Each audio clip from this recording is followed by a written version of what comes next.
Assalamualaikum warahmatullahi wabarakatuh. Selamat siang dan salam sejahtera untuk kita semua. Puji serta syukur saya panjatkan kepada Allah Subhanahu wa taala karena berkat rahmat dan karunia-Nya saya dapat hadir dan dapat mempresentasikan hasil skripsi saya pada siang hari ini. Yang terhormat Bapak Ketua Dosen Penguji dan yang saya hormati Bapak Dosen Penguji serta Bapak Dosen Pembimbing Bapak Seksono Budi SPMM yang telah membimbing dan mengarahkan saya serta membantu dalam proses pembuatan skripsi ini. Perkenalkan, nama saya Adriani Insyira Putri dengan NIM 211010500002. Program Studi Manajemen Fakultas Ekonomi Universitas Pamulang. Pada kesempatan siang hari ini saya akan mempresentasikan hasil dari skripsi saya yang berjudul Pengaruh Earning per Share dan Price Earning Ratio terhadap harga saham subsektor kosmetik dan keperluan rumah tangga yang terdaftar di Bursa Efek Indonesia periode 2015 sampai 2020. Yang melatar belakangi penelitian ini di mana perekonomian Indonesia dalam beberapa tahun terakhir menunjukkan dinamika yang cukup kompleks dalam pasar sekunder atau dalam aktivitas perdagangan saham sehari-hari, dan juga mengalami tantangan sekaligus peluang bagi perekonomian Indonesia, dimulai dengan tekanan global dan melambatnya pertumbuhan ekonomi, sehingga harga-harga saham mengalami fluktuasi baik berupa kenaikan maupun penurunan. Tentunya analisis saham sangat diperlukan bagi para investor karena menjadi salah satu faktor penentu untuk mengambil keputusan atau tindakan saat bertransaksi saham di Bursa Efek Indonesia. Analisis saham dikategorikan menjadi dua, yaitu analisis teknikal dan analisis fundamental. Pada penelitian ini, maka peneliti tertarik untuk menggunakan analisis fundamental. Dengan menghitung nilai EPS, dapat berguna bagi perusahaan dalam melakukan evaluasi kinerja keuangan. Sedangkan investor dapat menggunakan indikator ini sebagai bahan pertimbangan sebelum berinvestasi. Dan PER juga tentunya dapat membantu menilai mahal atau murahnya sebuah saham sesuai kemampuan perusahaan tersebut untuk menghasilkan imbal hasil bersih. Salah satu sektor yang ikut mengalami dampak dan kemudian menunjukkan potensi pemulihan adalah industri kosmetik. Dengan meningkatnya kesadaran masyarakat terhadap kesehatan dan penampilan, serta berkembangnya tren kosmetik halal dan alami. Subsektor ini menjadi salah satu yang cukup adaptif terhadap perubahan perilaku konsumen. Selain itu, pesat digitalisasi dan penetrasi e-commerce turut mendorong pertumbuhan pasar kosmetik, baik dari sisi produksi maupun distribusi. Variabel dalam penelitian ini, variabel dependennya itu harga saham, dan untuk variabel independennya itu X1 menggunakan earning per share atau EPS dan X2 menggunakan price earning ratio atau PER. Berdasarkan penelitian, maka objek yang dapat didapat yaitu 5 perusahaan subsektor kosmetik dan barang keperluan rumah tangga di Bursa Efek Indonesia periode 2015 sampai 2024. Yaitu yang pertama ada perusahaan Unilever Indonesia Tbk atau dengan mencatat UNVR. Ada perusahaan Kino Indonesia Tbk dengan saham yang tercatat KINO. Ada juga Martina Berto Tbk dengan kode saham MBTO, Mustika Ratu dengan kode saham MRAT, dan Madom Indonesia Tbk dengan saham TCID. Pada grafik ini menunjukkan pergerakan harga saham emiten-emiten kosmetik dan keperluan rumah tangga di BI dari tahun 2015 hingga 2024. Data ini menggunakan closing price di setiap tahunnya. Terlihat adanya fluktuasi yang cukup signifikan sehingga peneliti berminat untuk melakukan analisis fundamental pada subsektor ini. Teori yang digunakan dalam penelitian ini yaitu teori Kashmir 2021 halaman 201, yang dimana earning per share digunakan untuk mengukur keberhasilan manajemen dalam mencapai keuntungan bagi pemegang saham. Rasio yang rendah berarti manajemen belum berhasil untuk memuaskan pemegang saham. Sebaliknya, dengan rasio tinggi, kesejahteraan pemegang saham meningkat.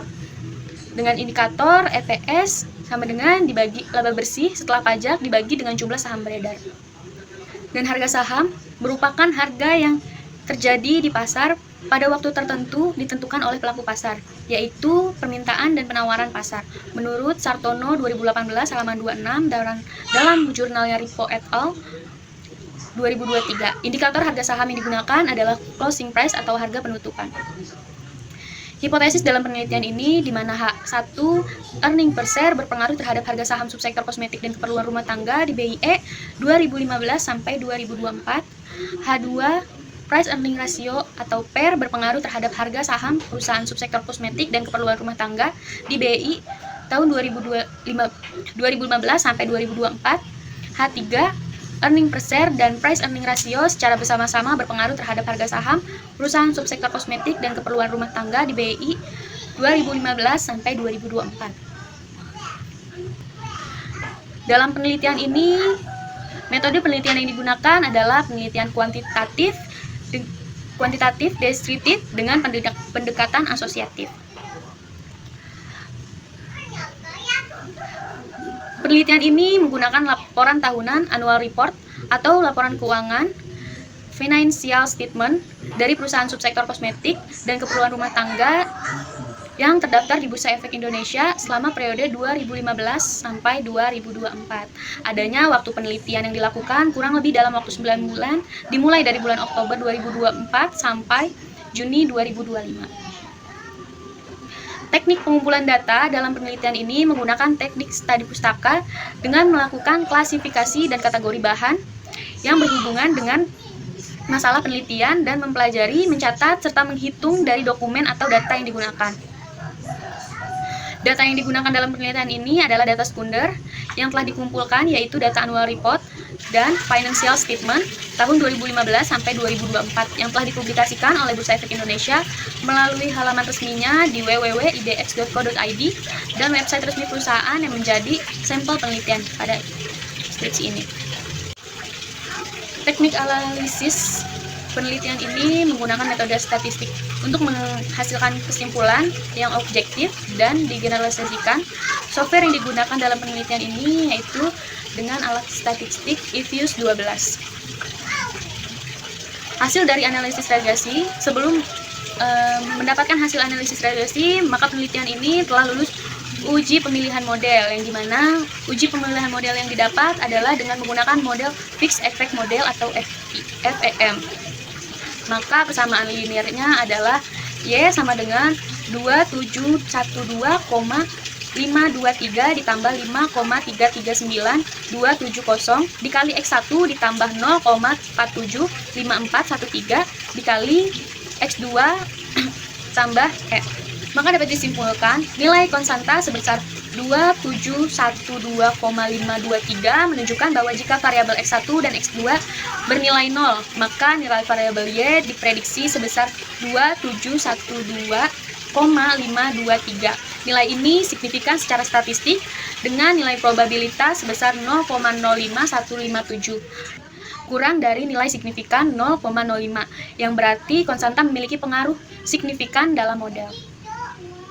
Koefisien regresi variabel X1 sebesar 5,339270 menunjukkan bahwa setiap kenaikan satu satuan pada X1 maka meningkatkan nilai Y sebesar 5,339270 dengan asumsi variabel lainnya konstanta.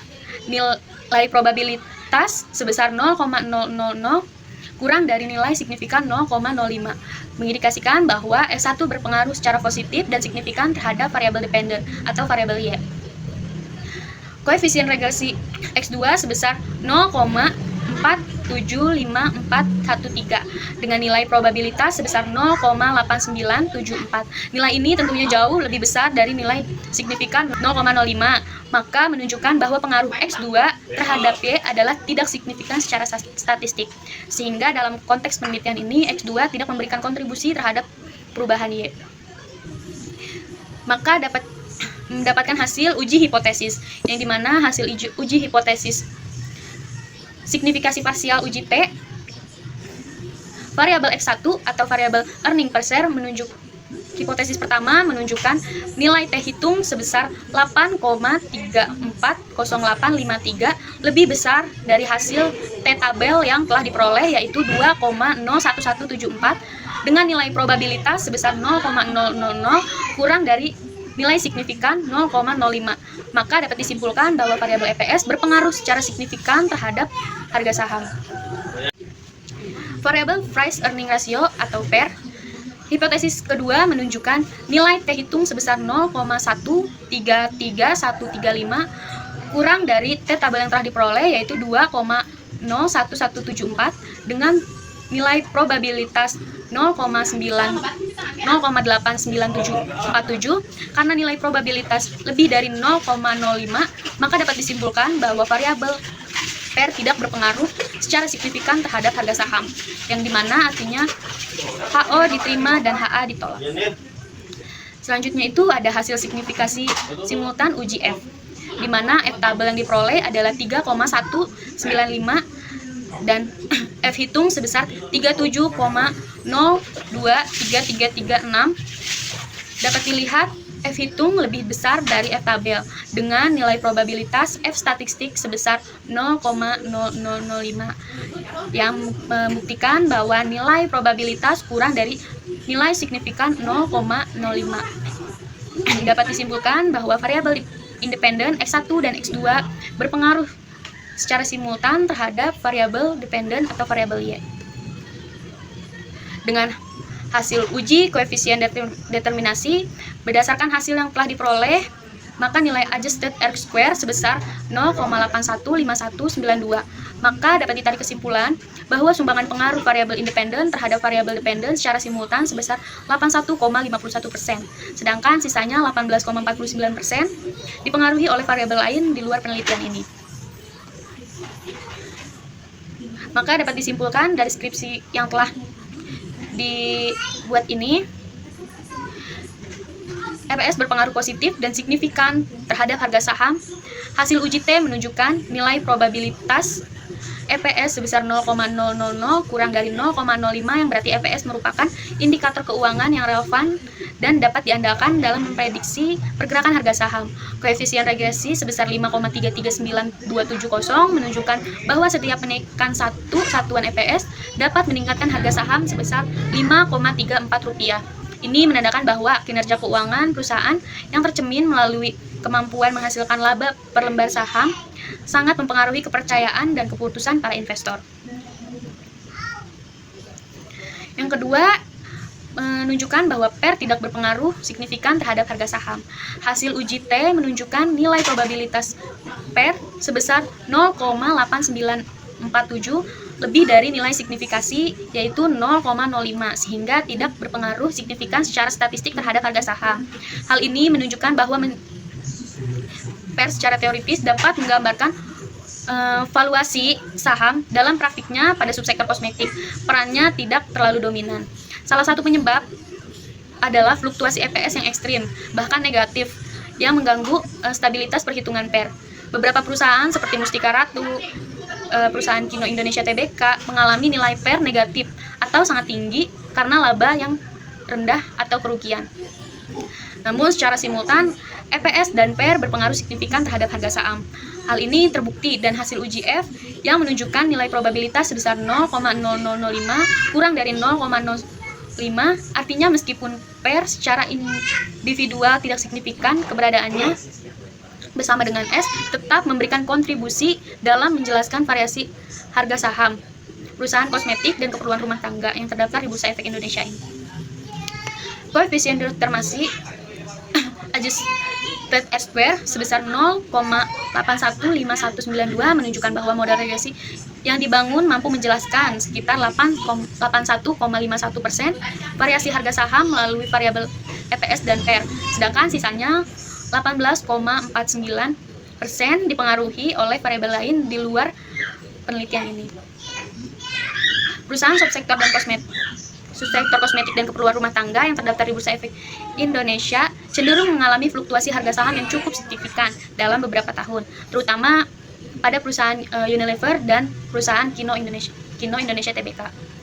mengalami penurunan tajam di beberapa tahun terakhir. Hal ini dapat mencerminkan kondisi eksternal atau penurunan kinerja keuangan perusahaan. Perusahaan dengan EPS negatif atau fluktuatif menunjukkan harga saham yang stagnan atau menurun. Maka disarankan bagi investor dalam pelaku pasar modal untuk lebih memperhatikan indikator EPS dan melakukan analisis fundamental karena terbukti memiliki pengaruh signifikan terhadap harga saham. EPS dapat menjadi acuan utama dalam menilai kinerja laba perusahaan dan potensi pertumbuhan saham di masa depan. Yang kedua, bagi manajemen perusahaan, terutama di sektor kosmetik dan keperluan rumah tangga, penting untuk menjaga kestabilan dan pertumbuhan laba agar EPS terus meningkat dari tahun ke tahun. Kinerja yang konsisten akan meningkatkan kepercayaan pasar dan menarik lebih banyak investor. Bagi peneliti selanjutnya, disarankan untuk memperluas cakupan penelitian, baik dari segi waktu, jumlah perusahaan, maupun jumlah variabel. Penambahan variabel keuangan lain seperti ROE, NPM, dan DER, dan faktor eksternal seperti inflasi, nilai tukar, dan pertumbuhan ekonomi akan menghasilkan model yang lebih komprehensif. Yang keempat, disarankan untuk menggunakan metode analisis yang lebih lanjut seperti nonlinear regression, quantitative regression, atau machine learning untuk menguji apakah hasil yang diperoleh tetap konsisten dan akurat jika diterapkan pada pendekatan yang berbeda. Yang terakhir, bagi pemerintah dan regulator pasar modal, hasil penelitian ini dapat dijadikan bahan evaluasi untuk mendorong transparansi dan akuntabilitas perusahaan terbuka dalam menjanjikan laporan keuangan yang berkualitas agar investor dapat mengambil keputusan investasi yang lebih rasional. Demikianlah presentasi yang dapat saya sampaikan mengenai skripsi ini. Saya ucapkan terima kasih atas waktu dan perhatian yang diberikan, serta siap untuk menjawab pertanyaan untuk mengenai skripsi ini.